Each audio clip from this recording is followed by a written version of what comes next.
Good evening. Thank you, Leader Schumer, Speaker Emerita Pelosi, to the Sicknick and Smith family, and to all of my colleagues who are present.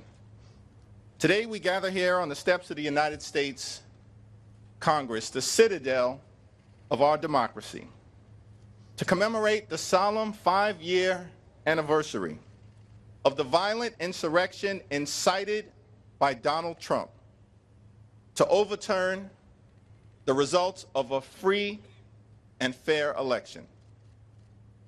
On that fateful day, hundreds of brave, courageous, and dedicated Capitol Police and DC officers stood on these very steps and across the Capitol grounds to defend the Congress, the country, and the Constitution.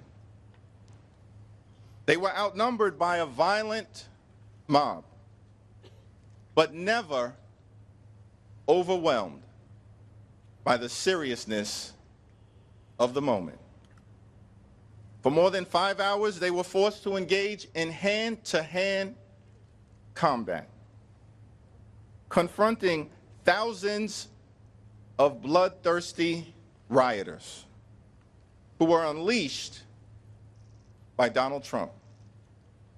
They were beaten with pipes, whipped, assaulted by bear spray, and pummeled by Confederate flagpoles. They were bloodied, but unbowed. We owe these heroes an eternal debt of gratitude, and will never forget their service and their sacrifice. Had it not been for their bravery on that fateful day, many of us would not be alive right now,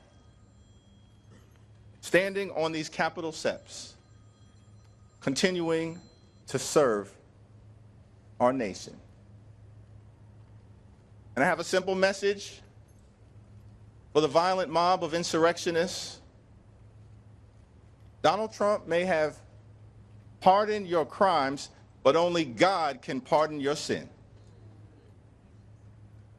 James Baldwin once made the observation that history is not merely something to be read, and it does not refer merely or even principally to the past. On the contrary, the great force of history comes from the fact that we carry it within us, are unconsciously controlled by it, and history is literally present in all that we do. It is to history that we owe our frames of reference, our identities, and our aspirations. We gather here today because we are still living the history of January 6th. And we will never allow it to be whitewashed. We thank the heroes of January 6th.